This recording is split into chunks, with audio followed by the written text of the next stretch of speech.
Imaginez perdre ce que vous pensiez être vôtre, et découvrir que votre liberté est entre vos mains. Emily Carter a cru que sa maison et sa vie étaient sous le contrôle de son mari. Mais lorsqu'il pense l'avoir brisée et remplacée, elle va lui prouver que la vraie puissance ne se trouve pas dans le mépris ni dans l'argent, mais dans le courage de reprendre sa vie en main. Aujourd'hui, vous allez découvrir comment une femme, trahie et sous-estimée, réécrit sa propre histoire et transforme sa douleur en victoire. Restez avec nous, car ce récit va vous tenir en haleine jusqu'à la dernière seconde. Avant que je ne revienne, range tes affaires. Elle mérite cette maison plus que toi. Pour lui, elle était remplaçable, comme si elle pouvait disparaître d'un simple mot.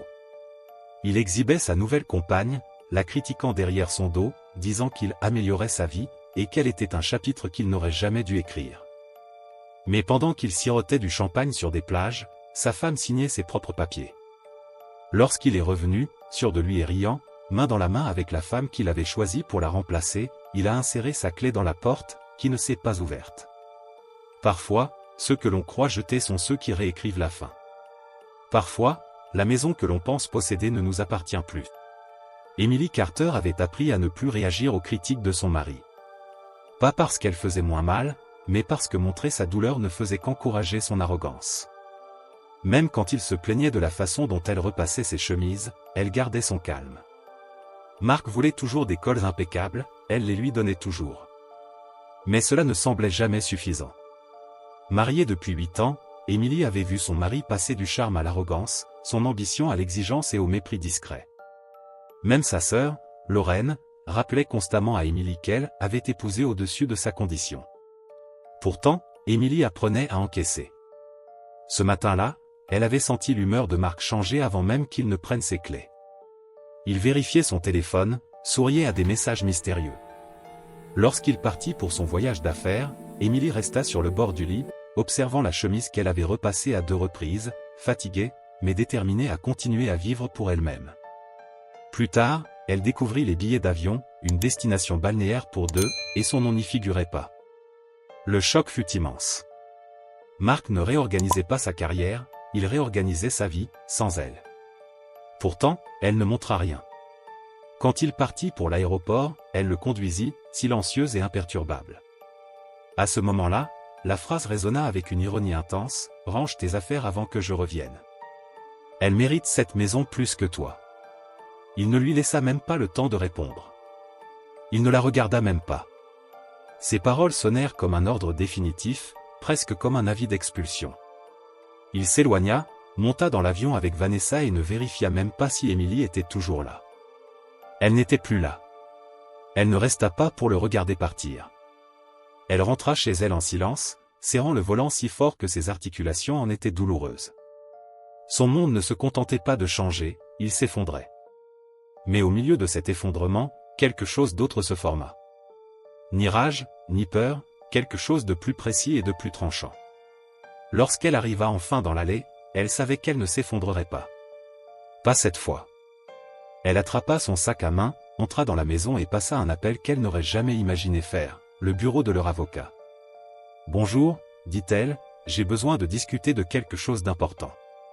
Ce n'est pas lié au travail de mon mari, mais il faut que ce soit confidentiel. » L'avocat put la recevoir cet après-midi-là. Emily s'habilla simplement, attacha ses cheveux et se rendit au bureau. Elle n'avait pas besoin de répéter ce qu'elle allait dire, les mots étaient déjà clairs dans son esprit, calme et assuré. La réunion dura 1 heure. Elle parla avec précision, l'avocat écouta avec une inquiétude grandissante.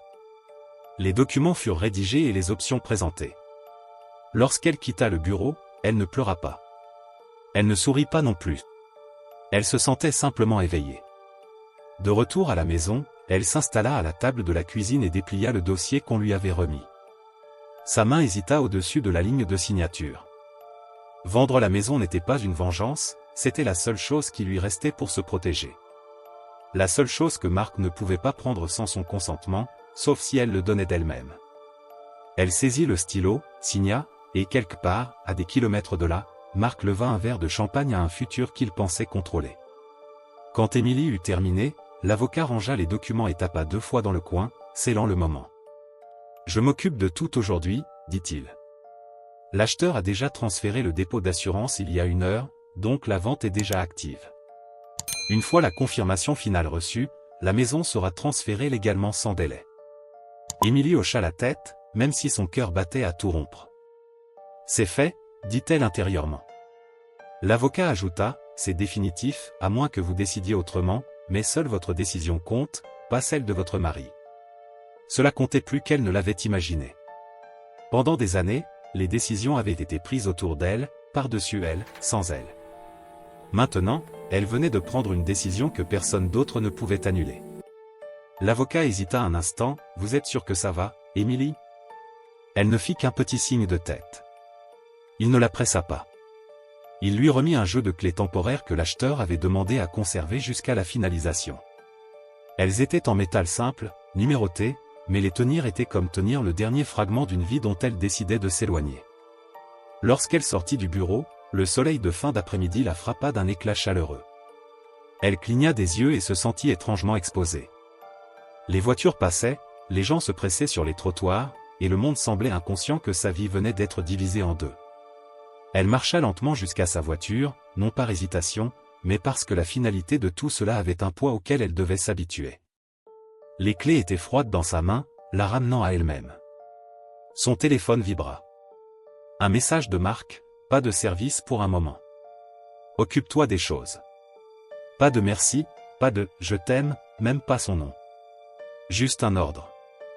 Elle resta un long moment à fixer le message avant de verrouiller le téléphone et de le poser sur le siège passager. Ses mains étaient désormais stables, trop stables. Pendant le trajet, la ville défilait par les fenêtres et ses pensées se formaient et se reformaient, claires et concentrées. Marc lui avait demandé de déplacer ses affaires, pensant rentrer chez lui pour une victoire tranquille, une épouse prête à disparaître parce qu'il le décidait. Il n'avait jamais imaginé qu'elle choisirait autre chose, pour elle-même. En arrivant dans le quartier, elle ralentit à l'approche de la courbe familière de la rue. La maison se tenait exactement comme toujours.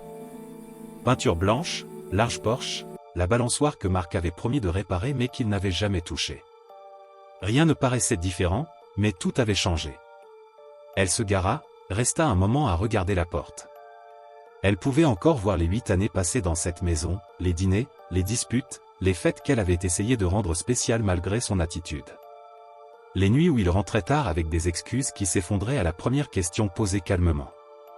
Sa vie était dans cette maison, sa liberté était dans le papier qu'elle venait de signer.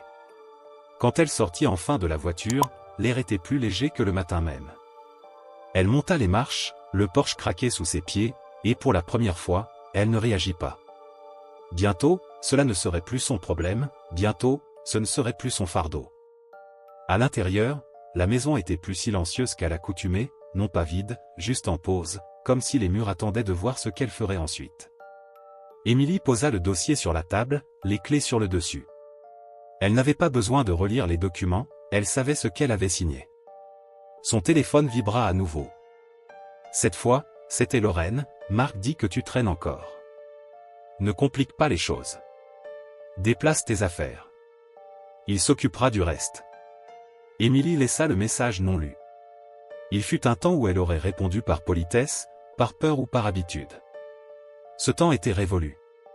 Elle traversa le salon en touchant le dossier du canapé, le coin de l'étagère, le rebord de la fenêtre.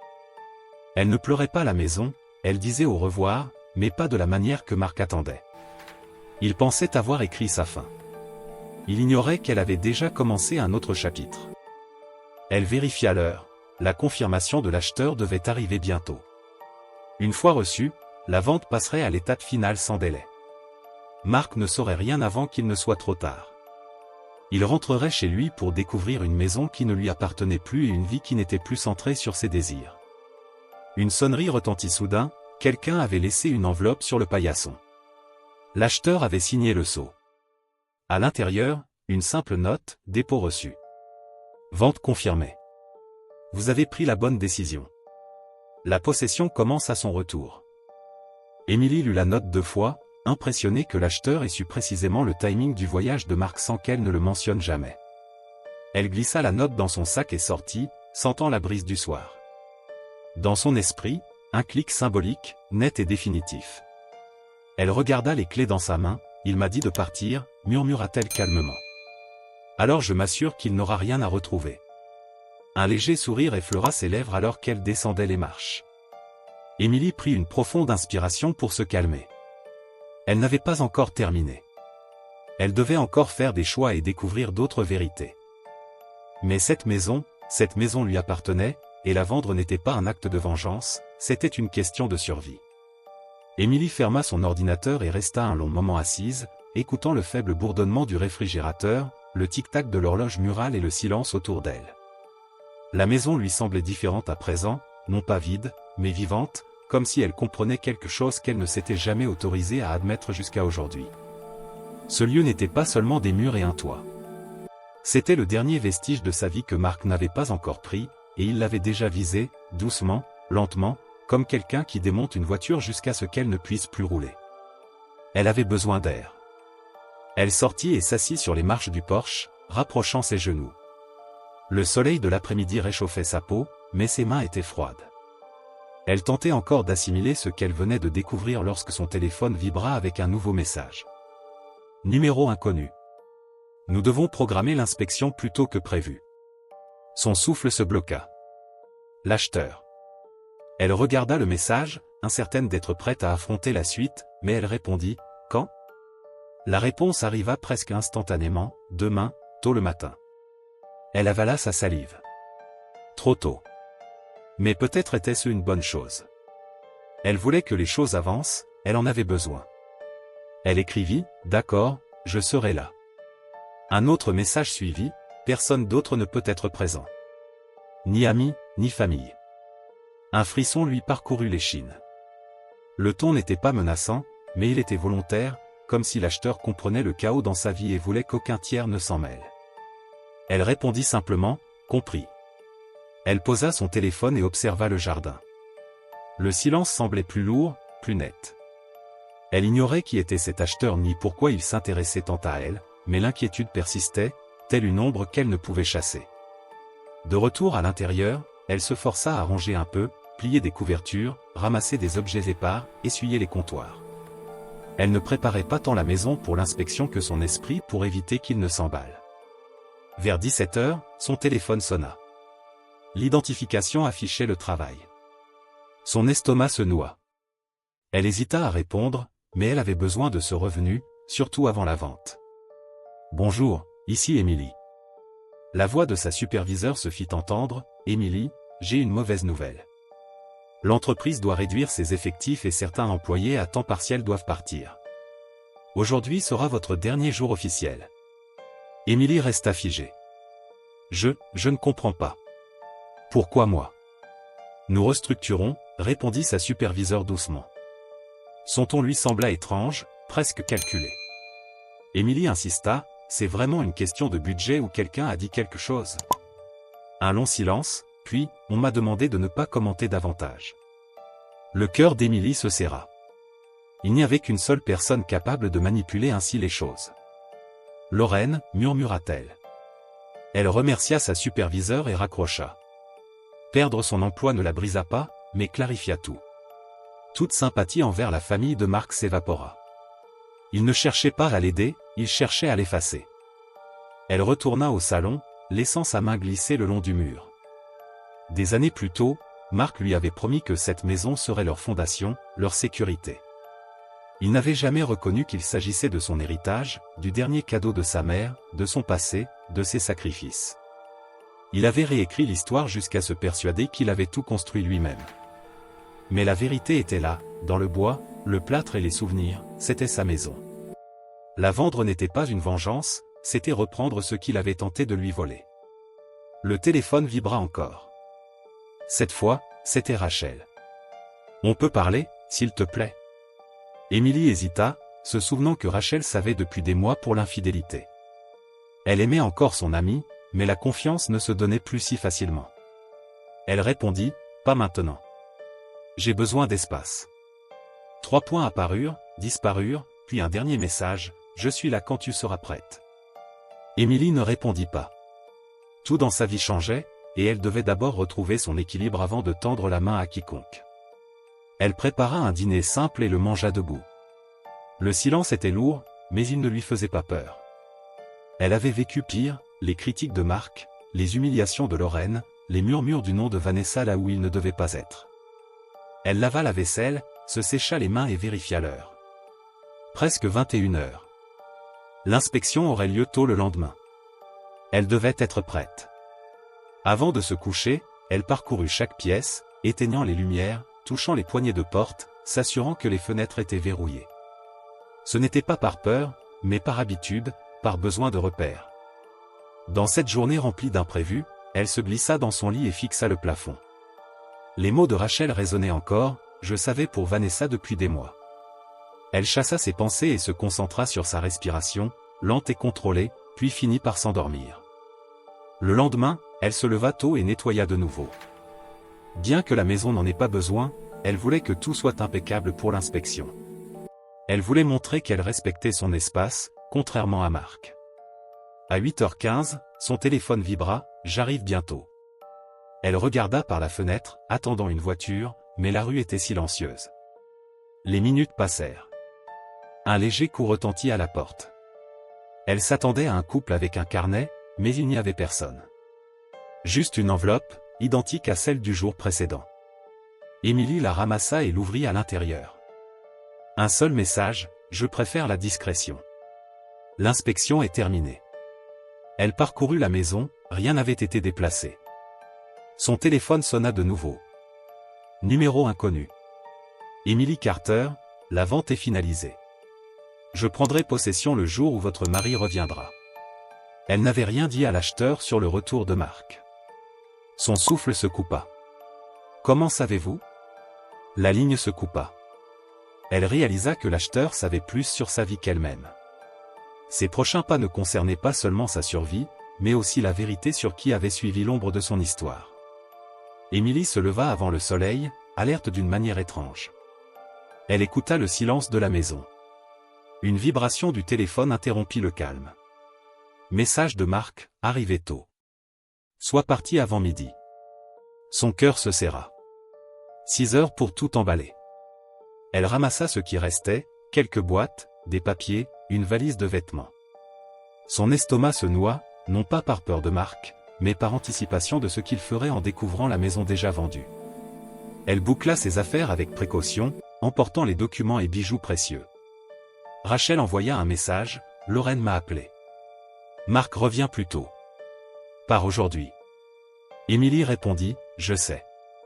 Je fais mes bagages. » Rachel arriva 20 minutes plus tard, anxieuse. « Tu ne peux pas rester quand il revient. »« Je ne le prévois pas, » répondit Émilie en scotchant une boîte. Rachel insista, « Si tu le provoques, il te détruira. » Par avant son retour. Émilie la regarda, calme. « Tu prends le parti de Lorraine ?» Rachel secoua la tête.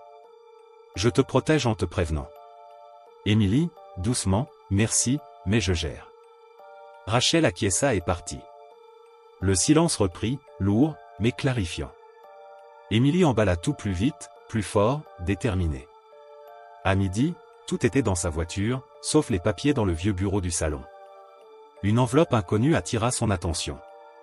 Son nom y figurait, avec l'écriture de Marc, mais inclinée, étrange. À l'intérieur, une copie de l'acte de la maison, Marc seul propriétaire. Sa signature de conjointe était falsifiée. Elle se sentit trahie. Tout avait été préparé, son départ, sa chute, son silence. Mais vendre la maison révélait la vérité. Un message, ne fuis pas. Reste forte. Un autre, parce que Marc te cache des choses depuis longtemps. Ce n'est que le début. Émilie se tint au bureau, tentant de se stabiliser. Une nouvelle sonnerie, numéro inconnu. Voix calme, tu es en sécurité. Tout ce qu'il a volé ou falsifié sera bientôt documenté. Ne quitte pas la maison. Ses genoux fléchirent, elle se laissa tomber au sol, le téléphone contre elle. Quelqu'un savait tout, plus qu'elle. Le moteur d'une voiture se fit entendre. Son cœur s'emballa. Trop tôt. Elle se précipita à la fenêtre. Une berline noire dans la rue, Marc. Émilie recula, haletante. Les pneus crissaient sur le gravier. La porte d'une voiture claqua. Elle n'était pas prête. Elle ramassa l'acte falsifié et le glissa dans son sac, juste au moment où des pas résonnaient sur le porche. Un nouveau message, n'ouvre pas la porte. Émilie se figea. Une voix familière s'éleva, Émilie, ouvre. Ton autoritaire. Elle s'appuya contre le mur, le sac serré. Marc tenta la poignée. Rien. Elle avait verrouillé la porte. Vanessa, exaspérée, intervint. Émilie ferma les yeux. Chaque bruit, chaque respiration, chaque mouvement semblait amplifier la tension. Marc força la porte, mais rien ne céda. Émilie se tenait prête, consciente que chaque vérité qu'elle avait découverte allait bientôt se confronter à la sienne. Elle ne se cachait pas seulement d'un homme. Elle se cachait d'une tempête qu'elle avait déclenchée sans le savoir. Les pas de Vanessa résonnaient légèrement sur le porche. Cassez-la simplement. C'est toujours votre maison. Un autre coup frappa la porte, plus fort cette fois. Émilie sursauta. Ce n'était pas sa maison. Ce n'était la maison de personne maintenant, pas avant que l'acheteur n'en prenne possession. Si Marc forçait l'entrée, tout s'effondrerait, la vente, les documents, les preuves de ses actes, tout ce que l'acheteur lui avait promis de l'aider à révéler. Le souffle d'Émilie tremblait. À ce moment précis, elle comprit quelque chose à la fois terrifiant et libérateur. Elle devait dire la vérité. Pas plus tard. Pas bientôt. Maintenant. Un nouveau coup résonna. Le cadre de la porte trembla. Émilie, rugit Marc. Ouvre cette porte avant que je... Il ne termina pas sa phrase. Peut-être n'en avait-il pas besoin. Peut-être savait-elle déjà exactement ce qu'il comptait faire. Son téléphone vibra à nouveau dans sa poche. Un nouveau message, maintenant, Émilie, dis-lui qu'il n'habite plus ici.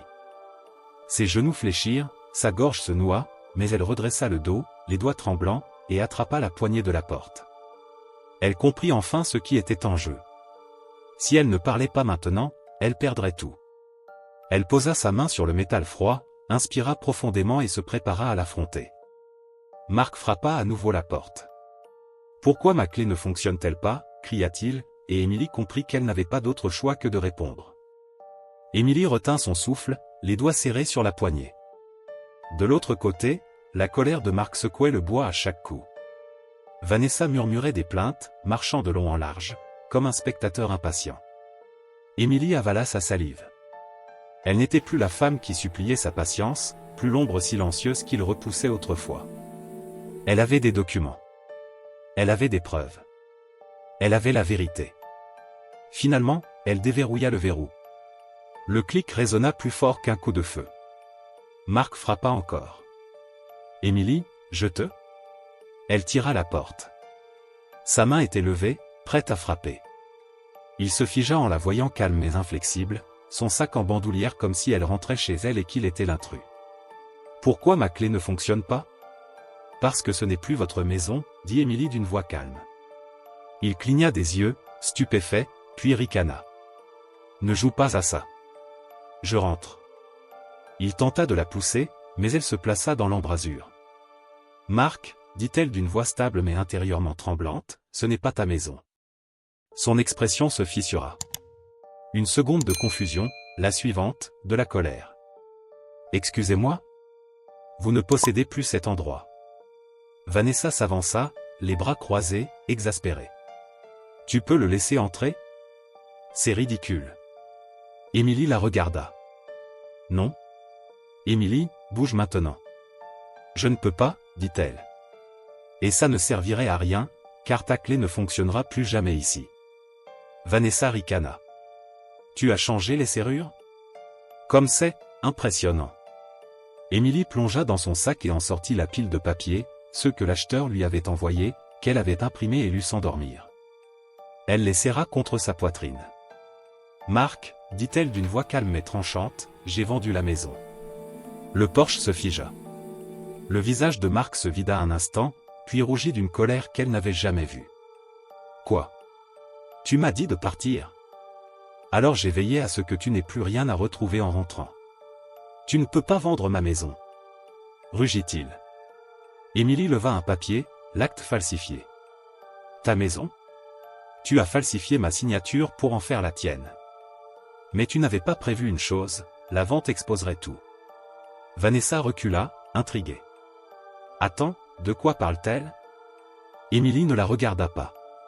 Elle fixa Marc, observant la fissure sur son visage. Tu n'as aucune preuve. Cracha-t-il. Rien de tout ça ne tiendra. Tu veux des preuves? Une voix derrière lui appela. Marc se figea. Un homme en manteau sombre apparut, sûr de lui. Bonjour, Marc. Daniel? Que fais-tu ici? Tu es toujours prévisible, dit Daniel avec un léger sourire. Émilie observait, consciente de tout. Daniel Brox, le mentor. Vanessa pâlit et recula. Marc ouvrait et fermait la bouche, submergé. Émilie sortit son dernier dossier et murmura. Il y a encore plus. Marc se retourna, effrayé. Émilie tendit la confession du counseling. Marc reconnut l'enveloppe, son visage se fissura. Émilie, tu ne veux pas rouvrir de vieilles blessures. Tu l'as écrite. Tu as tout admis. Cheating, mensonge, manipulation. Marc tenta de saisir le papier. Daniel intervint calmement. Émilie continua, sa voix ferme. Tu n'as jamais présenté d'excuses, tu es parti en colère et m'as dit de ne jamais revenir là-dessus. Vanessa, surprise, recula. Tu n'as jamais dit que tu faisais une thérapie. Je n'étais pas instable. J'étais épuisé. Marc bégaya, confus, tandis que Daniel confirmait, tout est documenté et sera recevable en justice. Vanessa partit, refusant d'être mêlée à la fraude.